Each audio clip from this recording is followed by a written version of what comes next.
আমি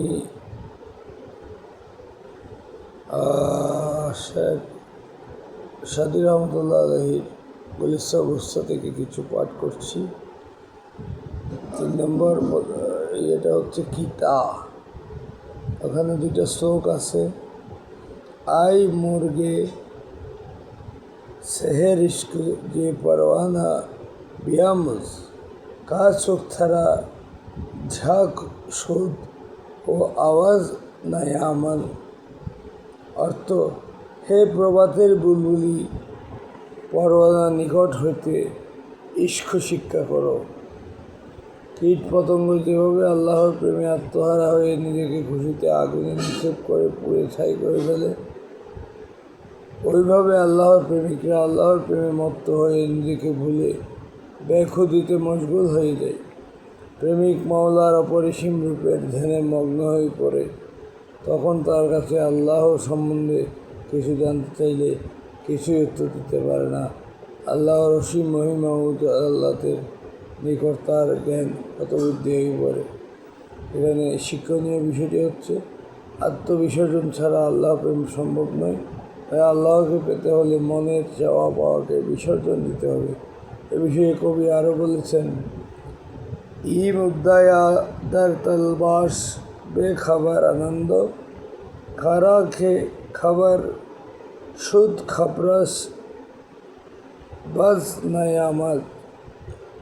অর্থ, হে অনভিজ্ঞ আল্লাহ প্রেমিক, আল্লাহ অন্বেষণকারী যখন আল্লাহ সম্বন্ধে অবগত হয় তখন তার আর কোনো খবর পাওয়া যায় না। অর্থ, সে নিজেকে অসীমের মধ্যে হারিয়ে ফেলে। আল্লাহ প্রেমের এই অপরূপ বর্ণনার শেষাংশে শেখ সাদি রহমতুল্লাহ আলী বলেছেন, প্রভু, তুমি আমাদের ধ্যান ধারণা ও খেয়ালের ঊর্ধ্বে। তোমার গুণরাজির যা কিছু বর্ণনা করেছ তা শুনেছি ও পাঠ করছি। তার মধ্যে একটি গুণের প্রশংসা সারা জীবন করলাম। জীবনকাল তো শেষ হয়ে গেল, তবু প্রশংসা শেষ করতে পারলাম না। জীবনের কান্তি লগ্নে এসে এখনও মনে হয় আমার সব কিছু সেই শুরুতে রয়ে গেল। এই নশ্বর জগতে তোমার প্রশংসা করা অসম্ভব। আলহামদুলিল্লাহ, আমিন সুম্মা আমিন।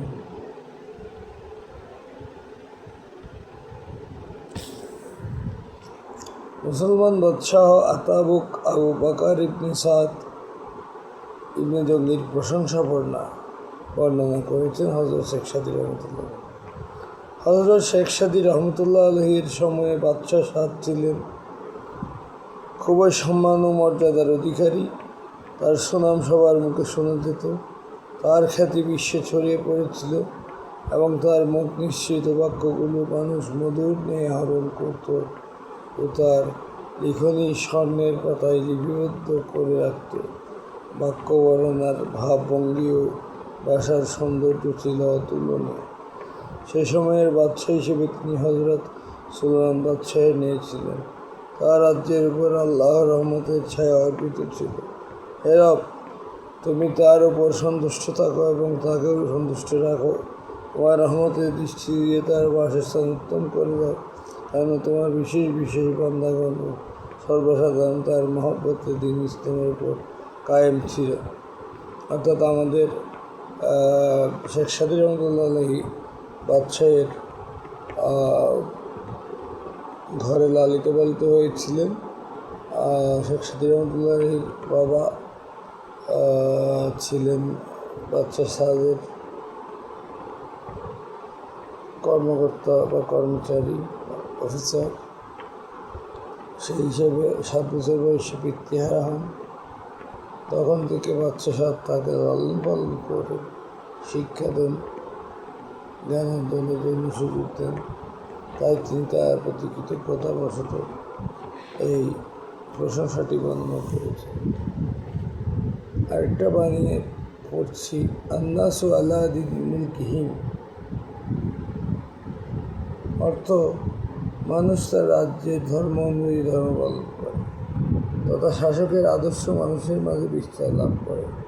তাই শাসক যদি ভালো কাজ করে তাহলে মানুষও ভালো কাজ করতে উৎসাহী হয়, আর শাসক অন্যায় অত্যাচার করলে পদসাধারণ অত্যাচারী হয়ে ওঠে। 5 নম্বরে আসছে রুবাই, যাকে তোরা বরবান মিসকিন নজরান্ত আসার মজফতা বি মশহুর তর অন্ত गर खुद हामा आए भा बंदी बंदा रस्त हर आयब के सुल्तान बो पसंद सनारस्त। অর্থ হজরত শেখ সাদী রহমতুল্লাহ বলেন, শাসক যখন আমার নেই নগণ্যের উপর দয়ার দৃষ্টি করেছেন তখন হতে আমার খ্যাতি বিশ্বে ছড়িয়ে পড়েছে। যদিও আমার মধ্যে বহু দুষ্ত্রুটি সমাবেশ আছে, কিন্তু শাসক যখন আমাকে পছন্দ করেছেন তখন আমার ত্রুটিসমূহ গুণে পরিণত হয়ে গেছে।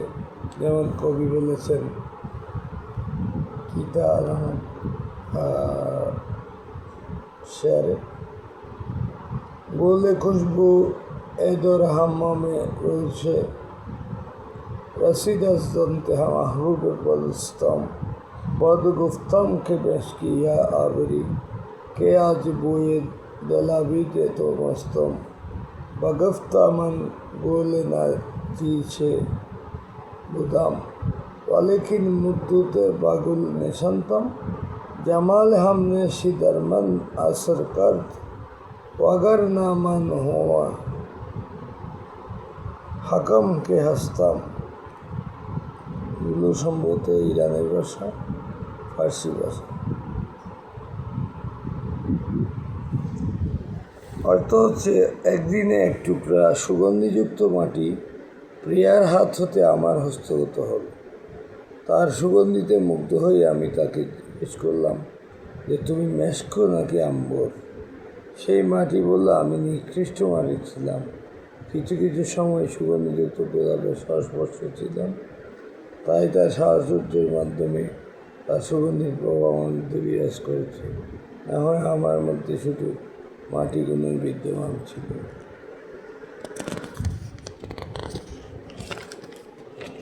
ব্যাখ্যা: হজরত শেখ সাদী রহমতুল্লাহ আলাইহি পরিণত বয়সে বাদশাহ সাদ ইবনে জঙ্গির দরবারে থেকে তার উদার সহানুভূতি ও পৃষ্ঠপোষকতায় কাব্যচর্চা করার সুযোগ পেয়েছিলেন। ওই সময়ে তার খ্যাতি বিশ্বে ছড়িয়ে পড়েছিল। তাই তিনি বাদশাহ সাদ ইবনে জঙ্গির প্রশংসা করতে গিয়ে বলেছিলেন, আমার মধ্যে বহু দুষ্ত্রুটি থাকা সত্ত্বেও মহান বাদশাহ যখন আমার দিকে শুভ দৃষ্টি দিলেন, তখন থেকে আমার দুষ্ত্রুটির পরিবর্তে আমার সুনাম ও সুখ্যাতি বিশ্বে প্রচার হতে লাগলো।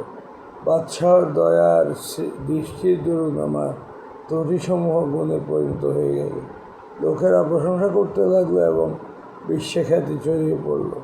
এ প্রসঙ্গে উল্লেখ করতে গিয়ে শেখ সাদী রহমতুল্লাহ আলাইহি দৃষ্টান্তস্বরূপ উপরোক্ত কিতআ উল্লেখ করেছেন যে, কোনো একদিন আমি আমার প্রিয় হাম্মামখানার এক খণ্ড কাদামাটির সুগন্ধিতে মুগ্ধ হয়ে তা হাতে নিয়ে জিজ্ঞেস করলাম, হে মাটি, তোমার সুগন্ধিতে আমার মন মুগ্ধ হয়ে গিয়েছে, তুমি প্রকৃতপক্ষে মেশকো না আম্বর? তখন মাটিখণ্ড বলল, আমি নিকৃষ্ট মাটি ছাড়া আর কিছুই নই, কিন্তু অল্প সময়ের জন্য গোলাপের সাথে আমার বুক মিশে রয়েছিল। ওই সময় গোলাপের সুগন্ধি আমার মধ্যে প্রতিফলন সৃষ্টি করেছে, তার সুগন্ধি ক্রিয়া আমার মধ্যে এসেছে, তাই আমি গোলাপের ন্যায় সুগন্ধিযুক্ত হয়েছি। অতএব এখন আপনি আমার হাতে সুঘ্রাণ পাচ্ছেন। এখানে কবি শেখ সাদী রহমতুল্লাহ আধ্যাত্মিক শিক্ষার দিকে ইঙ্গিত করেছেন যে, কোনো প্রকারের লোক যদি সৎ ও পূর্ণ আত্মার সংস্পর্শে আসতে পারে, তবে সে নিশ্চয়ই পুণ্যের পরশে পুণ্যে পরিণত হবে। অতঃপর শেখ সাদী রহমতুল্লাহ আলাইহি বাদশাহ সাদ ইবনে জঙ্গির জন্য দোয়া করতে গিয়ে বলেছিলেন, হে রব, তুমি আমাদের বাদশাহকে দীর্ঘজীবী করে দাও, যাতে সমস্ত মুমিন বান্দারা তার দ্বারা অনেক দিন পর্যন্ত উপকৃত হতে পারে, এবং তার নেক কাজের সব দ্বিগুণ তিনগুণ করে বাড়িয়ে দাও, এবং তার বন্ধুবান্ধবের সম্মান বুলন্দ করে দাও, তার শত্রুদেরকে পরাভূত করে রাখো, তার রাজ্যে সুখ শান্তি বৃদ্ধি করো।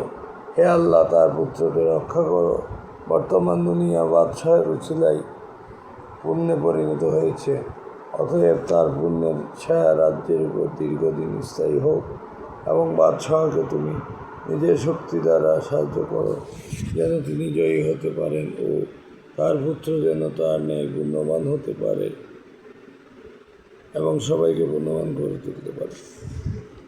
শিক্ষণীয় বিষয় হচ্ছে হজরত শেখ সাদী রহমতুল্লাহ আলাইহি উক্ত কবিতার মাধ্যমে আমাদের কাছে এই শিক্ষায় রেখে গেলেন যে সৎসঙ্গে স্বর্গবাস আর অসৎসঙ্গে সর্বনাশ। মানুষের সাথে বন্ধুত্ব করলে ভালো মানুষ হতে শিখে, আর খারাপ মানুষের সাথে বন্ধুত্ব করলে সে তাকে খারাপের দিকে টেনে নেয়। হজরত শেখ সাদী রহমতুল্লাহ আলাইহি নিজের রচিত গুলিস্তা গ্রন্থকে জান্নাতের বাগানের সাথে তুলনা করে বলেন, জান্নাতে যেমন 8 স্তরে বিভক্ত, সেই হিসেবে গুলিস্তা কিতাবকেও 8 বিভক্ত করে প্রকাশ করেছে। উনি প্রথম অধ্যায়ে লিখেছেন বাদশাহদের কাহিনী সম্বন্ধে, দ্বিতীয় অধ্যায়ে ধৈর্যের ফজিলত সম্পর্কে, তৃতীয় অধ্যায়ে অল্প তুষ্ট থাকার বর্ণনা, চতুর্থ অধ্যায়ে নীরবতা অবলম্বনের উপকারিতা আছে, পঞ্চম অধ্যায় ভালোবাসা ও যৌবনের কাহিনী সম্বন্ধে, ষষ্ঠ অধ্যায় দুর্বল ও বৃদ্ধ সময়ের কাহিনী সম্বন্ধে, সপ্তম অধ্যায় শিক্ষা দীক্ষার প্রতিক্রিয়া সম্বন্ধে, অষ্টম অধ্যায় আদব ও সাহচর্যের পদ্ধতি সম্পর্কে। এখন মসনবী শরীফের আয়াত, দায়া মুদ্দত কে মারা ওয়াক্তে খুশবুদ, যে হিজরত সদ ওয়া পাঞ্জা ও শশবুদ, মুরাদেমা নসিহত বুদওয়া গফতেইন, হাওয়ালাত বা খুদা কারতেইম ও রফতেইম।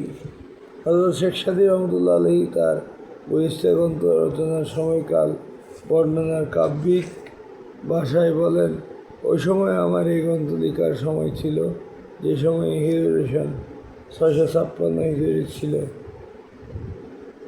আচ্ছা, আর গ্রন্থ রচনার উদ্দেশ্য ছিল উপদেশ দেয়া এবং তা আমি করেছি। এখন আল্লাহর উপর সঁপে দিলাম ও চললাম। হজরত শেখ সাদী রহমতুল্লাহ আলাইহি জন্মগ্রহণ করেছিলেন 582 খ্রিস্টাব্দে, ওফাত গ্রহণ করেছিলেন 580 খ্রিস্টাব্দে জন্ম এবং ওফাত 682-তে, তার মানে 56 দিকে 4 বছর 26 বছর আগে, ওনার ওফাতের 26 বছর আগে গুলিস্তা ও গুলিস্তা এই কাব্যগ্রন্থ দুটি রচনা করেছিলেন। এসব থেকে বোঝা যায়। এখন উনি প্রথমে বাদশাহের, আমরা এক একটা চ্যাপ্টার এক একদিন পড়ব, আজকে এতটুকুই ভূমিকাটা বর্ণনা করলাম। আমরা বিশেষ করে এই গুলিস্তা গ্রন্থের 8টি অধ্যায় ধাপে ধাপে শেষ করব। এখন একটু সময় কম। আর একটা ব্যাপার হচ্ছে, আমি সারা রাত ঘুমাইনি, এটা সেটা করেছি। বাদশাহদের কাহিনী, যাতে অনেক কিছু আছে, তারপর আমি একটা কাহিনী বলে ফেলি। কাহিনী হচ্ছে প্রসিদ্ধ কবি হজরত শেখ সাদী, প্রথম অধ্যায় বাদশাহদের কাহিনী। কাহিনী হচ্ছে প্রসিদ্ধ কবি হজরত শেখ সাদী রহমতুল্লাহ আলাইহি বলেছেন যে একদিন এক বাদশাহকে বলতে শুনেছি যে তিনি এক বন্দীকে হত্যা করতে আদেশ দিলেন। তখন বেচারা নিরাশ হয়ে বাদশাহকে জঘন্য ভাষায় অশ্লীল গালিগালাজ করতে লাগল। কথিত আছে যে যে ব্যক্তি স্বীয় জীবনে আশা ত্যাগ করে সে যা কিছু তার অন্তরে থাকে প্রকাশ করে দেয়। বয়াত, ওয়াক্তে জরুরত সো নামানাত গরেজ, দস্তে বগিরাত সারে শামশিরে তেজ। অসহায় অবস্থা যখন পালাবার কোনো পথ না পায়, অর্থাৎ তখন ধারালো অস্ত্রের অগ্রভাগও হাত দিয়ে ধরতে কোনো দ্বিধাবোধ করে না। ব্যাখ্যা হচ্ছে, যখন কোনো ব্যক্তি দুশ্মন দ্বারা বেষ্টিত হয় এবং জীবনাশের আশঙ্কা দেখে এবং পালাবারও কোনো পথ পায় না, তখন নৈরাশ্য অবস্থায় মনের সব সাহস সঞ্চয় করে শত্রুকে ধ্বংস করতে উদ্যত হয়। সে যদি ধারালো অস্ত্রের আঘাত প্রতিরোধ করতে অন্য কিছু না পায়, তবে নিজের কোমল হাত দিয়ে হলেও তা প্রতিরোধ করে। তাই সে সফল হতে পারুক আর না পারুক, যেমন পরের বয়াতে কবি উল্লেখ করেছেন, ইয়া ইয়া ইয়া ইয়াইসাইল ইনসানু তালা লেসানুহু কাসিন নাওয়ে মাতলুবি ইয়াসুল আলাল কালবি। অর্থাৎ জীবনের কঠিন মুহূর্তে মানুষ যখন নিরাশ হয়ে যায়, আসলে উনি ফার্সিতে লিখেছেন, ফার্সি ভাষায় লিখেছেন এবং আমাদের খাতিরে অর্থটা বঙ্গানুবাদ করেছেন, যিনি কষ্ট করে ফার্সি শেরের সহজ বঙ্গানুবাদ যিনি বঙ্গানুবাদ করেছেন তার নামটা তো বলতে হয় কষ্ট করে। অনুবাদক লেখা আছে, কিন্তু অনুবাদকের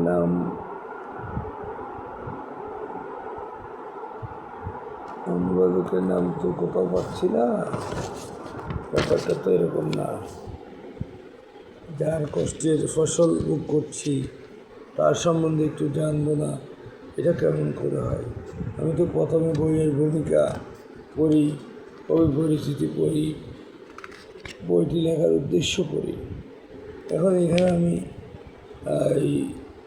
এটা আসলে প্রকাশ করেছে হচ্ছে, আমি একটু বিশদে যাই। এটা প্রকাশ করেছে হচ্ছে মোহাম্মদ আবু জাফর, মিনা বুক হাউস, 45 বাংলা বাজার। প্রকাশক কর্তৃক সর্বসত্য সংরক্ষিত।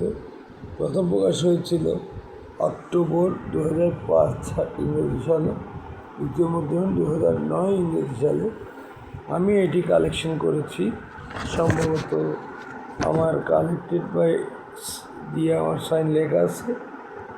তখন আমি কোর্টে ছিলাম। মোহাম্মদ শফিউল আজম, LLB, সিইও, অ্যাডভোকেট, জাজ কোর্ট, চিটাগং। 12/1/2012, মানে 12 সালের জানুয়ারির 12 তারিখে এই বইটা আমি কালেকশন করেছিলাম। আমি বই কালেকশন করলে বইয়ে একটা সাইন করে তারিখ লিখে রাখি কখন আমি কালেকশন করেছিলাম। দ্যাট মিনস 13 বছর আগে। এটা আমি অনেকটা পড়েছি। এই যে আমার বইয়ে বিভিন্ন পাতায় পাতায় লাল কালিতে দাগানো, তার মানে আমার একটা অভ্যাস হচ্ছে, যত দামি বই হোক না কেন, আমি পড়ার সময় একটা লাল কালিতে যদি একটা টান মারতে পারি, চোখটা হাঁটাতে পারি, আমার পড়া হয়ে যায় আল্লাহর রহমতে। সেই জন্য আমি দেখতে পাচ্ছি বইয়ে বিভিন্ন জায়গায় লাল কালিতে দাগ দেওয়া আছে, যেগুলো আমার পড়া হয়েছে। তার মানে আমি আরেকবার যখন পড়তে যাব, যেগুলো দাগানো নেই বুঝবো সেগুলো পড়া হয়নি, এবং যেগুলো দাগিয়ে ফেলেছি পড়েছি, এবং আবার যদি ভুলে যাই আবার পড়ব। এই জন্য আসলে এখানে একটা পড়েছিলাম, আমার একটা শেয়ার খুব সুন্দর লেগেছিল, জিনিসটা আমার মাথায় আসতে যাচ্ছে। এটা হয়তো পড়তে পড়তে পেয়ে যাব। যাই হোক, হাদিয়া 250 টাকা মাত্র ছিল, এখন এটা 500 টাকার উপরে হবে, যেহেতু 12 বছরের পর। প্রচ্ছদ হামিদুল ইসলাম, একমাত্র পরিবেশক, নয়া দিগন্ত প্রকাশন, আইডিয়াল কম্পিউটার, বাংলা বাজার, ঢাকা।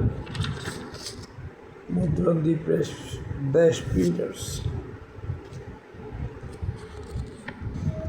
আমি হযরত শেখ সাদী রহমতুল্লাহির সংক্ষিপ্ত জীবনী বইয়ে যেভাবে দেওয়া আছে সেভাবে পাঠ করে শুনিয়েছিলাম।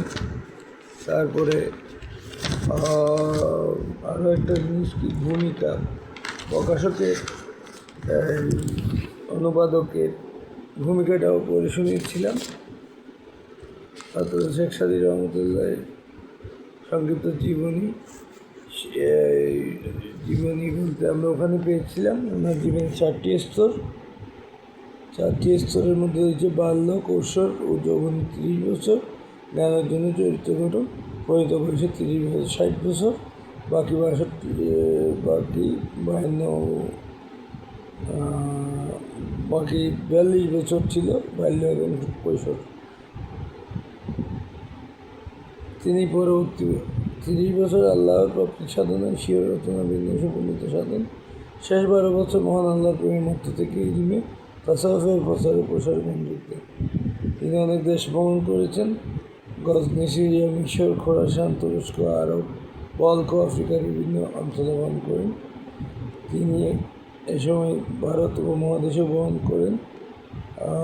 চমৎকার কাহিনীও তিনি কাব্য গ্রন্থের বস্তায় উল্লেখ করেন। ওনার জন্ম হচ্ছে 580 হিজরি মোতাবেক 1184 খ্রিস্টাব্দে। আমি কি পয়েন্টগুলো আসলে বলে যাচ্ছি। আর তার ওফাত হচ্ছে 682 হিজরিতে, আর 580 হিজরিতে জন্ম, তাহলে 102 বছর আমার হিসাবে মনে হচ্ছে। আর শেখ সাদি রহমতুল্লাহ আলী গুলিস্তা লিখেছেন 655 হিজরিতে এবং 656 হিজরিতে লিখেছেন বস্তা। প্রথমটা হচ্ছে গুলিস্তা, তারপরটা হচ্ছে বস্তা। দুটাই কাব্যগ্রন্থ। শের বলা হয় ফার্সিতে, আর শের যারা পড়েন তাদেরকে শায়ের বলা হয়। আমাদের দেশে শের হুজুরেরা, আলেমেরা শের পড়েন এবং ওনাদেরকে শায়ের বলা হয়। আমি যেখানে ছিলাম, আমি আসলে অত বড় গুণী কেউ নই। আমি জাস্ট বইয়ে যা আছে তাই বলে যাচ্ছি। আমি বলতে গিয়ে একটু কিছু বর্ণনা না করলে তো ক্লিয়ার হবে না বিষয়টি। হ্যাঁ, আরও একটা বিষয় দরকার আছে। ওনার আসল নাম হচ্ছে মুসলেউদ্দিন, উপাধি ছিল শরফুদ্দিন এবং সর্বসাধারণ নিকট সাদি নামে পরিচিত। এটা ওই যে 7 বাদশাহর ঘরে লালিত পালিত হয়েছেন, ওখান থেকে সাদি নামটা, উপাধিটা উনি অর্জন করেছেন। উনি তার লালন পালনকারী বাদশার প্রতি খুবই ভক্ত অনুরক্ত ছিলেন এবং প্রশংসায় পঞ্চমুখ ছিলেন এবং কৃতজ্ঞতা চিত্তে তা স্বীকার করে গেছেন। এখন মুসলমান বাদশাহ আবু বকর ইবনে সাদ ইবনে জগনির প্রশংসা বর্ণনা, এটা মনে হয় আমি পড়ে ফেলেছিলাম। আচ্ছা, আবার পড়ি। হজরত শেখ সাদি রহমতুল্লাহ আলাইহির সময়ে বাদশাহ সাদ ছিলেন খুবই সম্মান ও মর্যাদার অধিকারী। তার সুনাম সবার মুখে শোনা যেত। হেডিংটা হচ্ছে মুসলমান বাদশাহ আবু বকর ইবনে সাদ, মানে আবু বকর ইবনে সাদ মানে হচ্ছে ইবনে জঙ্গির প্রশংসা। আবু বকর ইবনে সাদ ইবনে জঙ্গি, উনি আবু বকরের বংশধর সম্ভবত, অর্থটা ওরকমই দাঁড়াচ্ছে।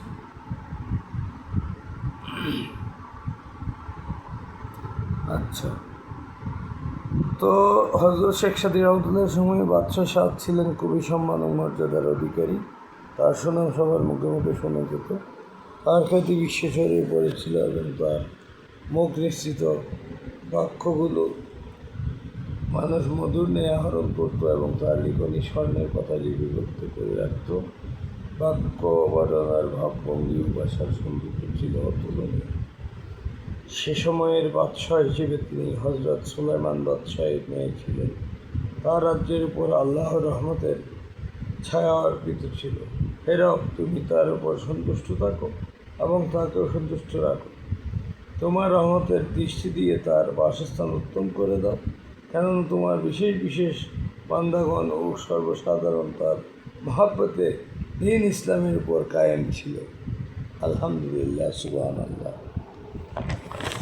এরপরে অর্থ আসছে, আরেকটা শের আসছে ফারসি ভাষায়। আন্নাসু আলা দিন মুলকিহিম, অর্থ মানুষ তার রাজ্যের ধর্ম অনুযায়ী ধর্ম পালন করে তথা শাসকের আদর্শ মানুষের মাঝে বিস্তার লাভ করে। তাই শাসক যদি ভালো কাজ করে তাহলে মানুষও ভালো কাজ করতে উৎসাহী হয়, আর শাসক অন্যায় অত্যাচার করলে প্রজাসাধারণও অত্যাচারী হয়ে ওঠে। এরপর আসছে পঞ্চম আয়াত বা পঞ্চম লাইন বা পঞ্চম অংশ। রুবাইনা, যাকে তোরা বর্মান মিসকিন নজরান্ত আসার মাজাফাবে মশকুর তরাস্ত गौर कुद हामा आयब हा बंदी बंदा गरस्त हाय आयब के सुल्तान बो পছন্দাত সানাবান্ত।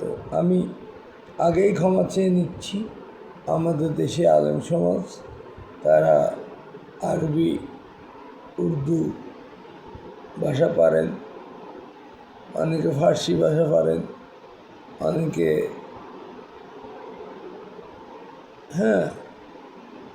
তো আমার ভুল ত্রুটি ক্ষমার চোখে দেখবেন, প্রয়োজনে শুদ্ধ করে দেবেন সুযোগ থাকবে।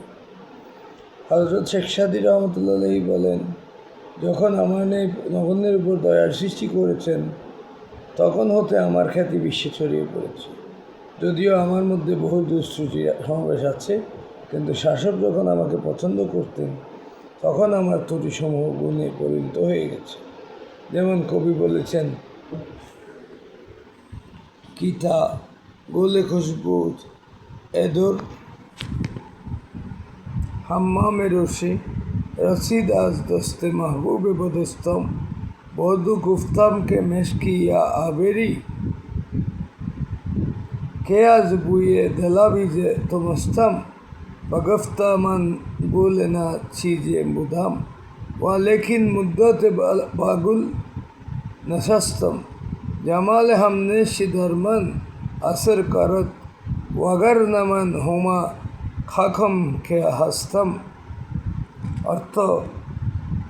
অর্থাৎ একদিনে এক টুকরা সুগন্ধিযুক্ত মাটি প্রিয়ার হাত হতে আমার হস্তগত হলো। তার সুগন্ধিতে মুগ্ধ হয়ে আমি তাকে জিজ্ঞেস করলাম যে, তুমি মেশকো নাকি আম্বর? সেই মাটি বলল, আমি নিকৃষ্ট মাটিছিলাম। কিছু সময় সুগন্ধিযুক্ত গোলাপের সংস্পর্শে ছিলাম, তাই আমার তার সাহচর্যের মাধ্যমে তার সুগন্ধির প্রভাব আমার মধ্যে বিস্তার লাভ করেছে। না হয় আমার মধ্যে শুধু মাটিগুলোই বিদ্যমান ছিল। আইরে ভালোবাসা, এটা শেখ সাদী রহমতুল্লাহ আলাইহি তার বিবিধানকে হয়তো উদ্দেশ্য করে বলেছেন। এখানে গোলাপ বলতে বিবিধানকে নির্দেশ করেছেন। এরপরে ব্যাখ্যা আসতেছে, হযরত শেখ সাদী রহমতুল্লাহ আলাইহি পরিণত বয়সে বাদশাহ সাদ ইবনে জঙ্গির দরবার থেকে উদার সহানুভূতি পৃষ্ঠপোষকতায় কাব্য চর্চা করার সুযোগ পেয়েছিলেন। ওই সময়ে তার খ্যাতি বিশ্বে ছড়িয়ে পড়েছিল। তাই তিনি বাদশাহ সাদ ইবনে জঙ্গির প্রশংসা করতে গিয়ে বলেছিলেন, আমার মধ্যে বহু দুষ্ত্রুটি থাকা সত্ত্বেও মহান বাদশাহ যখন আমার দিকে শুভ দৃষ্টি দিলেন তখন থেকে আমার দুষ্ত্রুটির পরিবর্তে আমার সুনাম ও সুখ্যাতি বিশ্বে প্রচার হতে লাগলো। বাদশাহর দয়ার দৃষ্টির দরুন আমার ত্রুটিসমূহ গুণে পরিণত হয়ে গেল। লোকেরা প্রশংসা করতে লাগলো এবং বিশ্বে খ্যাতি ছড়িয়ে পড়ল। এই প্রসঙ্গে উল্লেখ করতে গিয়ে শেখ সাদী রহমতুল্লাহ আলাইহি দৃষ্টান্তস্বরূপ উপরোক্ত কিতাব উল্লেখ করেছেন যে, কোনো একদিন আমি আমার প্রিয় হাম্মামখানার এক খণ্ড কাদামাটি সুগন্ধিতে মুগ্ধ হয়ে তা হাতে নিয়ে জিজ্ঞেস করলাম, হে মাটি, তোমার সুগন্ধিতে আমার মন মুগ্ধ হয়ে গিয়েছে, তুমি প্রকৃতপক্ষে মেশকো না আম্বর? তখন মাটির খণ্ড বলল, আমি নিকৃষ্ট মাটি ছাড়া আর কিছুই নই, কিন্তু অল্প সময়ের জন্য গোলাপের সাথে আমার বুক মিশে রয়েছিল।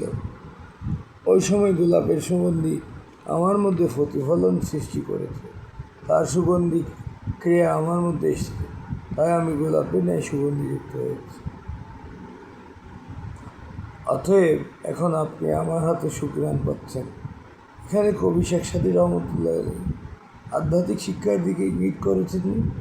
কোনো প্রকারের লোক যদি শত পুণ্য অর্থাৎ সংস্পর্শে আসতে পারে, তবে সে নিশ্চয়ই পুণ্যের পরশে পুণ্যে পরিণত হবে। অতঃপর শেখ সাদী রহমতুল্লাহ আলাইহি বাদশাহ সাদ ইবনে জঙ্গির জন্য দোয়া করতে গিয়ে বলেছিলেন, হে রব, তুমি আমাদের বাদশাকে দীর্ঘজীবী করে দাও, না তে সমস্ত মুমিন বান্দারা যাতে তার দ্বারা অনেকদিন পর্যন্ত উপকৃত হতে পারে, আর তার নেক কাজে সব দ্বিগুণ তিনগুণ করে বাড়িয়ে দাও এবং তার বন্ধুবান্ধবের সমান বুলন্দ করে দাও, তার শত্রুদেরকে পরাভূত করে রাখো, তার রাজ্যে সুখ শান্তি বৃদ্ধি করো। হে আল্লাহ, তার পুত্রকে রক্ষা করো। বর্তমান দুনিয়া বাদশাহ রচিলায় পুণ্যে পরিণত হয়েছে, অতএব তার পুণ্যের ছায়ায় রাজ্যের উপর দীর্ঘদিন স্থায়ী হোক এবং বাদশাহকে তুমি নিজের শক্তি দ্বারা সাহায্য করো, যেন তিনি জয়ী হতে পারেন ও তার পুত্র যেন তার নেই পুণ্যবান হতে পারে এবং সবাইকে পুণ্যবান করে তুলতে পারে। শিক্ষণীয় হচ্ছে, হযরত শেখ সাদী রাদিয়াল্লাহু তাআলা আনহু উক্ত কবিতার মাধ্যমে আমাদের কাছে শিক্ষা রেখে গেছেন, সৎসঙ্গে স্বর্গবাস আর অসৎসঙ্গে সর্বনাশ। অর্থাৎ ভালো মানুষের সাথে মিশলে ভালো কাজ করা যাবে, ভালো শিক্ষা পাওয়া যাবে, খারাপ মানুষের সাথে খারাপ কাজ। ওই যে মাটি দিয়ে বোঝানো হলো, মাটিটা কিছুক্ষণ গোলাপের সংস্পর্শে ছিল, গোলাপ থেকে খুশবু পেয়েছে, সেরকম ভালো মানুষের চাপড়াতে ভালো মানুষের খুশবু আসবে। খারাপ মানুষের সাথে বন্ধুত্ব করলে মানুষ খারাপ হয়ে যাবে। ভালো মানুষের সাথে বন্ধুত্ব করলে মানুষ ভালো হতে শিখে, আর খারাপ মানুষের সাথে বন্ধুত্ব করলে সে তাদের অপরাধের দিকে টেনে দেয়। হযরত শেখ সাদী নিজের রচিত গুলিস্তা গ্রন্থকে জান্নাতের বাগানের সাথে তুলনা করে বলেন, জান্নাত যেমন 8 স্তরে বিভক্ত, সেইভাবে গুলিস্তা কিতাবকেও 8টি অধ্যায়ে বিভক্ত করে প্রকাশ করেছে। উনি 8টি চ্যাপ্টারে ভাগ করেছেন। প্রথম অধ্যায় হচ্ছে বাদশাহদের কাহিনী সম্বন্ধে, দ্বিতীয় অধ্যায়ে ধৈর্যের ফজিলত সম্বন্ধে, বাদশাহদের কাহিনী, বাদশাহরা ভালো ছিলেন, বাদশাহরা ওনাকে সম্মান করেছেন, ওনাকে ইজ্জত দান করেছেন, এই জন্য বাদশাহদের প্রশংসা করে কাহিনী লিখেছেন। ধৈর্যের ফজিলত সম্পর্কে লিখেছেন, কতটুকু ধৈর্য ধরতে পারে মানুষ এবং ধৈর্যের ফজিলত কী আছে, ধৈর্যের পুরস্কার আল্লাহ কী দেন, এগুলো বর্ণনা করেছেন। অল্পে তুষ্ট থাকার বর্ণনা, অল্প তুষ্ট থাকা মানে আমার যা আছে তাতে আমি সন্তুষ্ট থাকি, আমার যা নাই আমি তা নিয়ে আফসোস করে সময় নষ্ট করাটা বৃথা আস্ফালন, অরণ্যের রোদনের মতো। আমার যা আছে তাই নিয়ে আমি সন্তুষ্ট থাকি, দ্যাটস এনাফ, এটা বোঝাতে চেয়েছেন। নীরবতা অবলম্বনের উপকারিতা সম্বন্ধে, নীরবতা অবলম্বন করলে শত্রু সংখ্যা কমে, নীরবতা অবলম্বন করলে শত্রু বাড়ে না, কমে, এর উপকারিতা সম্বন্ধে বর্ণনা করেছেন। আর নীরবতার কারণে মানুষের শত্রু হয় না, বন্ধু না হলে না হোক, কিন্তু শত্রু বাড়ে না। মুখ ফসকে কোনো কথা বের হয়ে গেলে, একটা কথা আছে, বুলেটের গুলি আর বন্দুকের গুলি আর মুখের কথা বের হয়ে গেলে আর ফেরানো যায় না। পঞ্চম অধ্যায় ভালোবাসা ও যৌবনের কাহিনী সম্বন্ধে, উনি ওনার যৌবন পার করেছেন 30টি বছর। ওই 30টি বছরে উনি ওনার ভালোবাসা এবং যৌবনের কাহিনী সম্বন্ধে লিখেছেন। দুর্বল ও বৃদ্ধ সময়ের কাহিনী এবং দুর্বল ও বৃদ্ধ সময়ের কাহিনী লিখেছেন। উনি ওনার লিখেননি, আসলে মানুষকে শিক্ষা দেওয়ার জন্য বিভিন্ন উদাহরণ, বিভিন্ন দৃষ্টান্তের মাধ্যমে মানুষকে শেখানোর জন্য, বোঝানোর জন্য এগুলো ব্যবহার করেছেন। আইরনিক্যালি অর্থাৎ প্রতীকী অর্থে। সপ্তম অধ্যায় হচ্ছে শিক্ষা দীক্ষার প্রতিক্রিয়া সম্বন্ধে। অষ্টম অধ্যায় হচ্ছে আদব ও সাহচর্যের পদ্ধতি সম্পর্কে। আমি আসলে এতটুকু পড়েছিলাম কিন্তু ভুলে গিয়েছি, আবার পুনরায় পাঠ করেছি। আলহামদুলিল্লাহ, 2বার পাঠ করাতে আমার ক্ষতি হয়নি, আমার মনে থাকবে বেশি। এখন 8 নম্বরে আসছে মসনবী কিতাবের আয়াত হতে পারে, তো উনি শেয়ারের নাম দিয়েছেন মসনবী। দহরা মুদ্দত के मारा वक्त खुशबुद जे हिजरत शस्त दुआ पंजा शशबुद मुराद नाम नसीहत बुदवा गफ्तईम हवालत बा खुदा करतईम ও রফতईम। অর্থ হজরত শেখ সাদী রহমতুল্লাহ আলহী তার গুলিস্তা গ্রন্থ রচনার সময়কাল বর্ণনায় কাব্যিক ভাষায় বলেন, ওই সময়ে আমার এই গ্রন্থ লেখার সময় ছিল, যে সময়ে হিজরি সন 656 হিজরি ছিল, আর গ্রন্থ রচনার উদ্দেশ্য ছিল উপদেশ দেয়া, এবং আমি তা করেছি। এখন আল্লাহর উপর সঁপে দিলাম এবং চললাম। আলহামদুলিল্লাহ, সুবহানাল্লাহ, আমিন। এখন প্রথম অধ্যায় হচ্ছে বাদশাহদের কাহিনী। আমি মাঝখান থেকে পড়লে লাভ হবে না।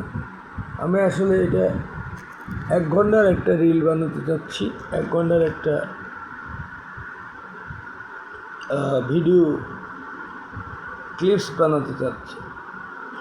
সেজন্যই আমার এত কষ্ট।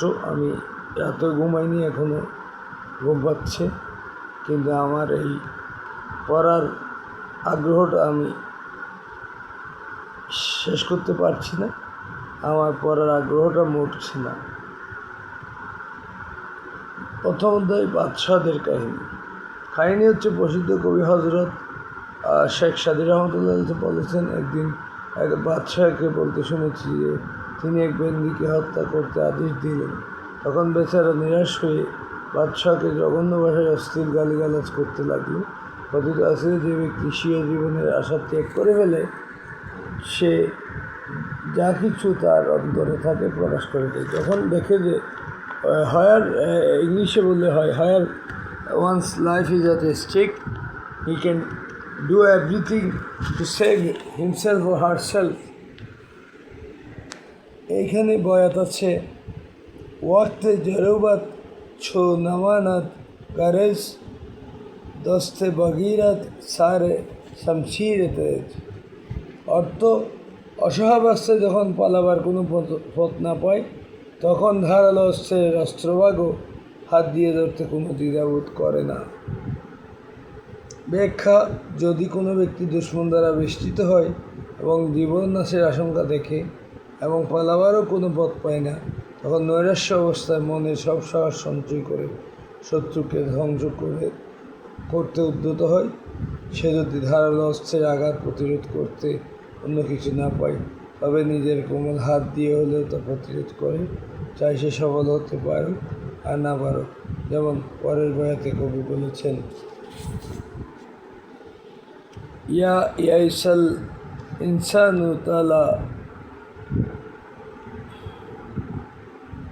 লেসানু কাসিন নৌরে মগলুবি ইয়াসুল আলাল কালবি।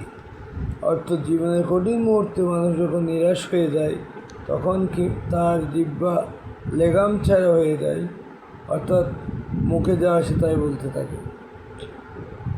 যেমন বিড়াল যখন কুকুর দ্বারা আক্রান্ত হয়, অনুপায় দেখে নিজের থাবা দিয়ে কুকুরকে আক্রমণ করে এবং কুকুরকে পরাস্ত করতে চেষ্টা করে। বাদশাহ নিজের অধীনে বন্দীকে কিছু বলতে শুনে তার কথা বুঝতে না পেরে তিনি উপস্থিত অতিথিদের কাছে জিজ্ঞেস করলেন, বন্দী কী বলে? বুঝতে পারে কি সৎ খেয়ালের ছিল? সে বাদশাহের কাছে আরজ করলে, হে বাদশাহ বাহাদুর, বন্দী বলছে যে ওয়াল কাজিমিনাল গাইজওয়া ওয়াল আফিনা আনিন নাসওয়া লাহু ইউহিব্বুল মুহসিনিন। অর্থাৎ, রাগ হজমকারী এবং মানুষের ত্রুটি ক্ষমাকারীকে আল্লাহ ভালোবাসেন। তিনি বুদ্ধি করে এই কথাটা বলেছেন।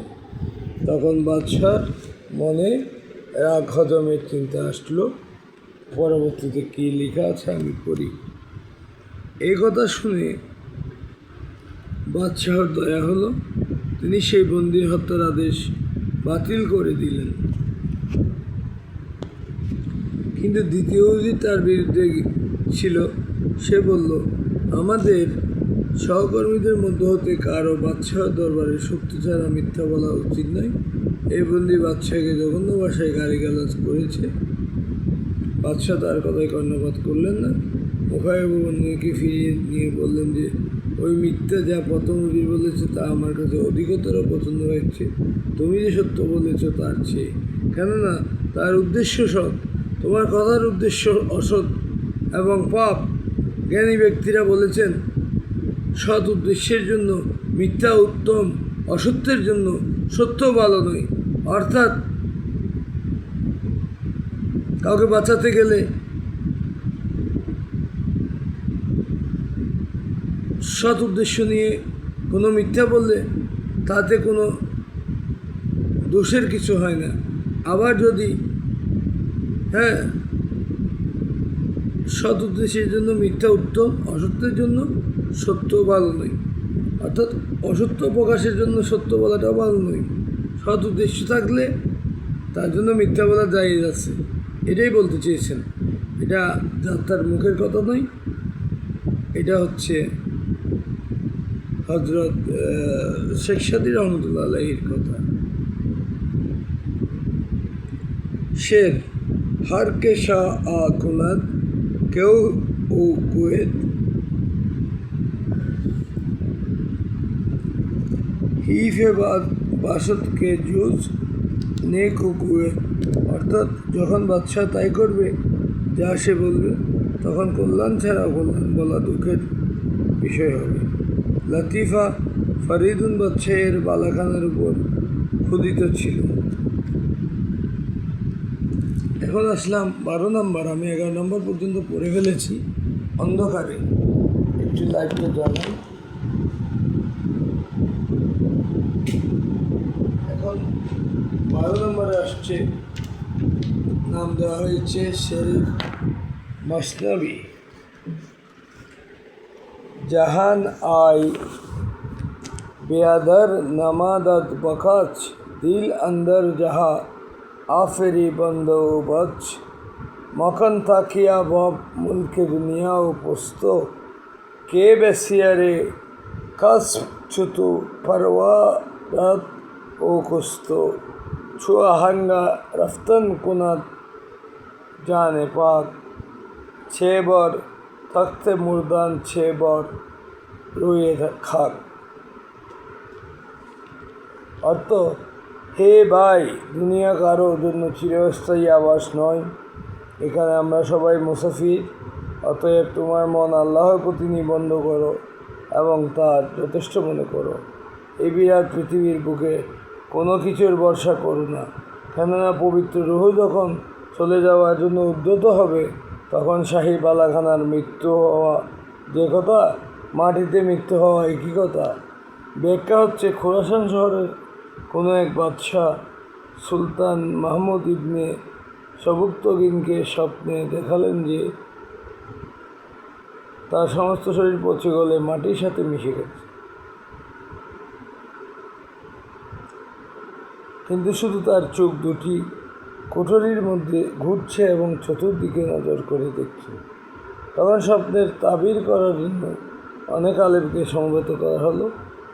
সকল জ্ঞানীগণ তার তাবির বর্ণনা করতে ক্ষমতা প্রকাশ করলেন, কিন্তু একজন দরবেশ সেখানে উপস্থিত হলেন এবং উক্ত স্বপ্নের তাবির বলে দিলেন যে সুলতান মাহমুদ কবরে বসে এখন পর্যন্ত দেখতেছেন যে তার রাজ্য অন্যের হাতে শাসিত হচ্ছে।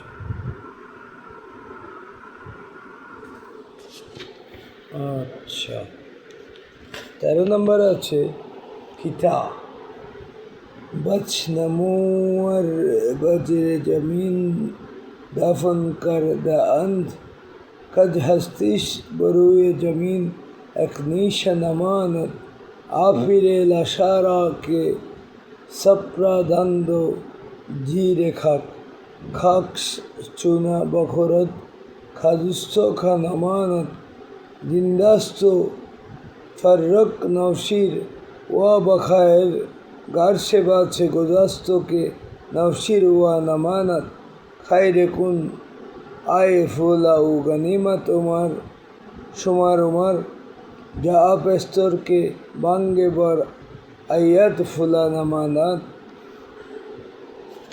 অত হজরত শেখ সাদী রহমতুল্লাহ আলাইহি বলেন, বহু প্রসিদ্ধ লোককে কবরে দাফন করা হয়েছে যাদের নাম ও নিশানা এখন পৃথিবীতে নেই। নরসিংহরা বাদশাহকে মাটির নিচে দাফন করা হয়েছে, এমনভাবে মাটি তাকে হজম করে ফেলেছে যে তার এক টুকরা হাড়ও বাকি নেই। কিন্তু নরসিংহ শিরোয়া বাদশাহ খুব ন্যায়পরায়ণ বাদশা ছিলেন বলে তার পবিত্র নাম এখনও পৃথিবীতে স্মরণীয় আছে। যদি অনেক দিন অতিবাহিত হয়ে গেছে, নরসিংহ পৃথিবীতে আর নেই। অতএব কবি এখানে উপদেশ ছলে বলেছেন, হে মানব সমাজ, তোমরা ভালো কাজ করো এবং নিজের জীবনকালকে লুণ্ঠিত মালের মতো মনে করো। একদিন খবর প্রকাশ হয়ে পড়বে যে তুমি আর পৃথিবীতে নেই। এর পূর্বে তুমি তোমার ভালো কাজসমূহ সম্পন্ন করে রাখো, না হয় পরে তুমি আফসোস করবে। কাহিনী বর্ণনা করছেন হজরত শেখ সাদী রহমতুল্লাহ আলাইহি। আমি শুনেছি বাদশাহর এক পুত্র খাটো এবং কুৎসিত চেহারা ছিলেন, কিন্তু তার অন্য ভাইরা সুন্দর চেহারা ও উত্তম আকৃতির ছিল। একদিন তার পিতা তার দিকে ঘৃণার চোখে তাকালেন।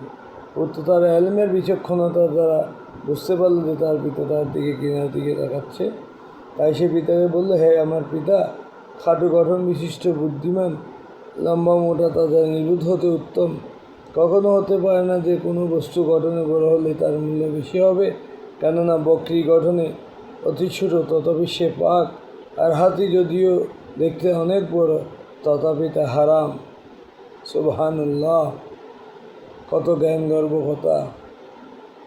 আলহামদুলিল্লাহ।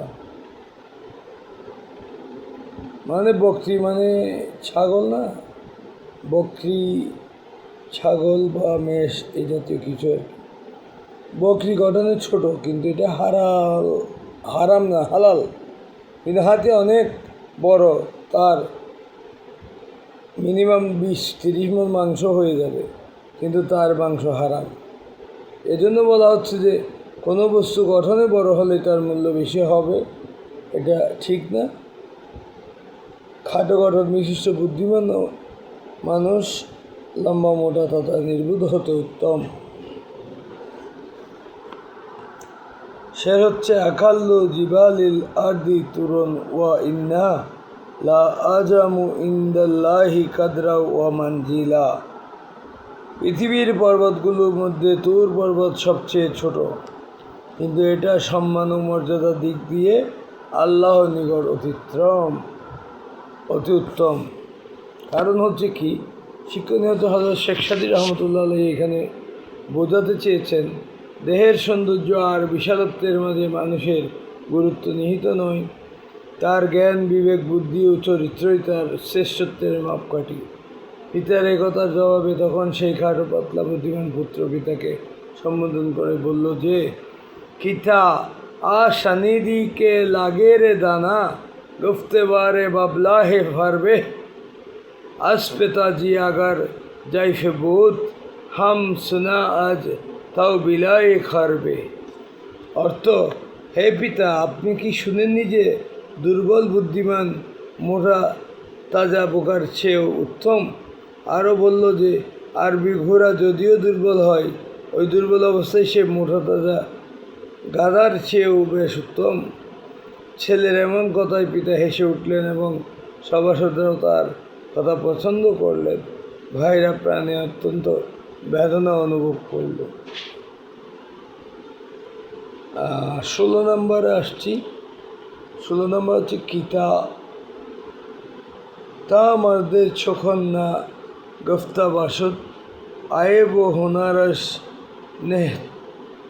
নেহফতা বাসত, হরবেশা গুমা মারা মবার কে খালি এস্ত, শায়দ কে পালঙ্গে খোফতা বাসত। আমি আরও 10-12 মিনিট বলতে হবে, যেহেতু আমি এটা 1 ঘন্টার একটা করছি। আপনাদের ভালো লাগলে পড়তে পারেন, ভালো না লাগলে স্কিপ করে চলে যেতে পারেন। আমি আপনাদের কাছে লাইক শেয়ার চাইব না, কমেন্টও চাইব না। আমি আমার টাকা খরচ করে, এমবি খরচ করে, আমার লাইট জ্বালিয়ে, ফ্যান জ্বালিয়ে আমি এটা ভিডিও করছি, ছাড়ছি। হয়তো 1,00,000 মধ্যে একজনের চোখে পড়তে পারে, হয়তো সে এই মেশকো আম্বরের ছোঁয়া পেতে পারে। যে বুঝে, যে গুণীর কদর বুঝে, সে গুণীর কদর বুঝবে। এটা শেখ সাদী রহমতুল্লাহ আলাইহি যেমন তেমন ব্যক্তি ছিলেন না। শেখ সাদী রহমতুল্লাহ আলাইহি আরও একটা গল্প আছে, আমি বলবো। সেটা আমাদের ক্লাস 2 না 3 বইয়ে ছিল। পোশাকের কদর গল্পের নাম ছিল, আমার মনে আছে। গল্পটা আমি বলে যাব সবার শেষে। এখানে যে শেয়ারটি পার করলাম তার অর্থ হচ্ছে, শেখ সাদী রহমতুল্লাহ আলাইহি বলেন, যখন পর্যন্ত কোনো ব্যক্তি কথা না বলবে তার দুষ্টুটি ও গুণ ক্ষমতা গোপন থাকবে। কত দামি কথা! যখন পর্যন্ত কোনো ব্যক্তি কথা না বলবে, মুখের কথা না বলবে, মুখ দিয়ে কথা না বলবে, তার দুষ্টুটি ও গুণ ক্ষমতা গোপন থাকবে। অর্থাৎ যখন সে মুখ খুলবে, তার মুখ দিয়ে কি মিষ্টি কথা বের হচ্ছে, নাকি তিতা করালার মতো তিতা কথা বের হচ্ছে, নাকি মধুর মতো মিষ্টি কথা বের হচ্ছে, এই কথা শুনেই বোঝা যাবে তার গুণ ক্ষমতা কি আছে। তার মুখের ভাষা দিয়েই তার অন্তরের ভাষা বোঝা যাবে। কোনো বন জঙ্গলকে তুমি খালি মনে করো না, হতে পারে তার মধ্যে চিতাবাঘ সাহিত্য রয়েছে। শিক্ষণীয় হচ্ছে, কথা মানুষের জ্ঞানের মানদণ্ড। শারীরিক ঘটনার বলিষ্ঠতা দ্বারা মানুষকে পরিমাপ করা উচিত নয়, কারণ কুৎসিত ব্যাঙের মুখেও মানিক থাকতে পারে। এই প্রসঙ্গে কবি আরও বলেন, শুনেছি যে ওই সময় ওই বাদশাহর বিরুদ্ধবাদী অন্য এক বাদশাহ সৈন্য নিয়ে তার রাজ্যে আক্রমণ করলো। ওই উপপক্ষের সৈন্য সামন্ত এক স্থানে যুদ্ধের সম্মুখীন হলো এবং যুদ্ধ শুরু করার ইচ্ছা করলো। যুদ্ধের মাঠে সর্বপ্রথম যে ব্যক্তি অগ্রসর হয়েছিল সে ওই খাটো কুৎসিত পুত্রই ছিল। মাশাআল্লাহ, আল্লাহ কবুল করুন। 17 নম্বরে আসছি আমি, বাদশাদের প্রশংসার। এটার নামও হচ্ছে কিতা। কিতা মানে আমি কি জানি না আসলে। আনামান বাসম কে রোজে জঙ্গে বিনি হোস্তেমান আমানম কান্দার মিয়ানে খাক খুন বিনি ছাড়ি খাকে জব্দ জঙ্গ আরাত বখুনে খেস বাজি মি খুনাত রোজে ময়দান ওয়াকে বগু রিয়াদ বখুনে লস্করে। সে বলল, আমি ওই ব্যক্তি নই যে লোকেরা যুদ্ধের মাঠে নেমে পিঠ দেখবে। আমি ওই ব্যক্তি যে ব্যক্তির উপর রক্তের সাগরে একটি মাথা থাকবে। যে লোক যুদ্ধের মাঠে এসে যুদ্ধ করে, সে যেন নিজের প্রাণ নিয়ে খেলা করে এবং যুদ্ধের দিনে শত্রু সৈন্যের রক্ত নিয়ে পলায়ন করে। এই বলে শত্রু দলের উপর ঝাঁপিয়ে পড়ল এবং কয়েকজন নিপুণ যোদ্ধা হত্যা করল। তারপর যখন সম্মুখে হাজির হলো, তখন সম্মানার্থে পিতার পদধূলি গ্রহণ করলো এবং বলল, আইকে শখসে মানত খাকির নামত তা দুরুস্তি হুনার না পেন্দারি আসপে লাগের মিয়া বখার আয়াদ রোজে ময়দান না গাও পরোয়ারি। অর্থ, হে পিতা, আমার শরীর আপনার নিকট ক্ষীণ মনে হয়েছে, কিন্তু মোটা তাজা দেহকে কখনো উত্তম বলে মনে করবেন না। ক্ষীণ কোমরের ঘোড়াও যুদ্ধের ময়দানে কাজে আসে, যেখানে মোটা তাজা গরু দিয়ে কোনো কাজ হয় না। বাদশাহের ছেলে বাদশাকে জ্ঞান গর্ব কথার মাধ্যমে জ্ঞান দিচ্ছেন এবং বাদশাহের জ্ঞান চক্ষু খুলে গেছেন। বাদশার যদি জ্ঞান থাকতো তাইলে তিনি তার খাটো ছেলেকে খাটো বলতেন না, খাটো বলে ঘৃণা করতেন না, ঘৃণার চোখে তাকাতেন না, তুচ্ছ তাচ্ছিল্য বলে কথা বলতেন না। উল্লেখ্য যে সেই যুদ্ধে শত্রুপক্ষের সৈন্য সংখ্যাই ছিল অধিক, এই বাদশাহর পক্ষে সৈন্য খুবই কম ছিল। তার মধ্যে কিছু লোক পালাতে উদ্যত হয়েছিল। ওই সময় ছেলেটি চিৎকার দিয়ে বলেছিল, হে সৈন্যরা, তোমরা চেষ্টা করো, স্ত্রী লোকদের মতো ভীত হইও না। একথা বলার পর সৈন্যদের মনোবল ফিরে পেল, একসাথে জোরে সোরে শত্রু সেনাদের আক্রমণ করলো। সেই যুদ্ধেই তারা জয়লাভ করেছিল। পিতা পুত্রকে কোলে নিয়ে আনন্দে চোখে মুখে চুম্বন করলেন এবং সেই দিন হতে ওই পুত্রকে বেশি সমাদর করতে লাগলেন এবং তাকে বাদশার স্বীয় উত্তরাধিকারী নিযুক্ত করলেন। তবে অন্যান্য ভাইরা এতে হিংসায় জ্বলে উঠল। তারা তার খাদ্যে বিষ মিশ্রিত করল। ঘটনাক্রমে তার ভগ্নী জানালা দিয়ে তা দেখে ফেলেছিল এবং জানালার একখানা কপাট ছিঁড়ে তার উপর নিক্ষেপ করল। তাতে ছেলেটি বুঝতে পারল।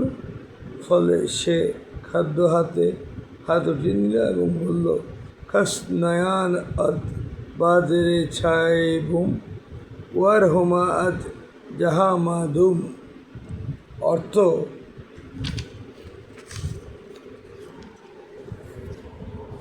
কোনো ব্যক্তি পেঁচার ছায়ার নিচে যেতে চায় না, যদিও হোমা পাখি পৃথিবী হতে বিলুপ্ত হয়ে যায়।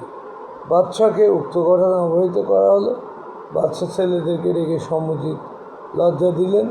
অতঃপর প্রত্যেককে রাজ্যের মানভূত বিভিন্ন স্থানে আলাদাভাবে বসবাস করার জন্য নির্দিষ্ট করে দিলেন। বিবাদ দমন হয়ে গেল। কিন্তু কথা হলো যে 10 জন দরবেশ একটি চাদরের নিচে শয়ন করতে পারে, কিন্তু 2 জন বাদশা এক রাজ্যে বসবাস করতে পারে না। এটা শিক্ষণীয় বটে। 10 জন দরবেশ একটি চাদরের নিচে শয়ন করতে পারে, কিন্তু 2 জন বাদশা এক রাজ্যে বসবাস করতে পারে না। আমাদের দেশে একটি কথা প্রচলন আছে, যদি হয় সুজন, তেঁতুল পাতায় নজর। অর্থাৎ যদি সুজন হয় 5 জনের জায়গায় 10 জনও বসবাস করতে পারে, থাকতে পারে, মিলেমিশে থাকলে। আর নইলে 10 রুমে 3 জনও থাকতে পারবে না, কুলাবে না তাদেরকে। ওরা দুনিয়া দিলেও কুলাবে না। 20 নম্বরে আসলাম। কিতা नीमे नाने घर खोद मर्द खुदा बजले बरदेशा खुनत नीमे दिगार मुल्क अकलीम बगीरत बादशाह हम सुनादर बंदे अकलीम दिगार। অর্থ, যদি কোনো দরবেশ অর্ধেক রুটি খায়, তবে বাকি অর্ধেক আবার অন্যকে দান করে। আর যদি কোনো বাদশা একটি রাজ্য দখল করে, তবে সে ওই রকম আরেকটা রাজ্য দখলের চিন্তায় মত্ত থাকে। শিক্ষণীয়, আবেদ বা ক্ষুধাবিরো ব্যক্তি কখনো দুনিয়াবি লালসায় মত্ত হয় না, অল্পতেই সে তুষ্ট থাকে। কিন্তু দুনিয়ালোভী ব্যক্তিদের মন কখনো আত্মতৃপ্তি লাভ করে না। তারা শুধু পেতেই চায়, তাদের কোনো মাত্রায় তুষ্টি আসে না, তারা সন্তুষ্ট হয় না, তারা অসন্তুষ্ট হয়, তাদের আত্মা তৃপ্ত হয় না, আত্মতৃপ্তি লাভ করে না, তারা অতৃপ্ত আত্মা হিসেবে গণ্য হয়। কাহিনী হচ্ছে, আরবের একদল চোর পাহাড়ের উপর ঘাঁটি করে বসেছিল এবং ব্যবসায়ীদের পথ রুদ্ধ করে ফেলেছিল। নগরের বাসিন্দারা তাদেরকে দমন করতে ব্যর্থ হয়েছিল, কেননা তারা নিজেদের আশ্রয়স্থান পাহাড়ের চূড়ায় উচ্চস্থান করে নিয়েছে। রাজ্যের শান্তিরক্ষী বাহিনীরা চোরের ধ্বংসাত্মক কার্যকলাপ প্রতিহত করার জন্য পরামর্শ করল যে যদি তারা এভাবে অনেক দিন কাজ চালাতে পারে এবং স্থিতিশীল হতে পারে, তবে তাদেরকে দমন করা কঠিন হয়ে পড়বে। শিক্ষণীয় হচ্ছে, অল্পতেই অন্যকে বিনাশ করলে তা সহজে বিনাশ হয়। অল্পতেই অন্যকে বিনাশ করলে তা সহজে বিনাশ হয়। অন্যায়কে যদি প্রশ্রয় দেওয়া হয়, সে অন্যায় আরও বিস্তৃতি লাভ করে।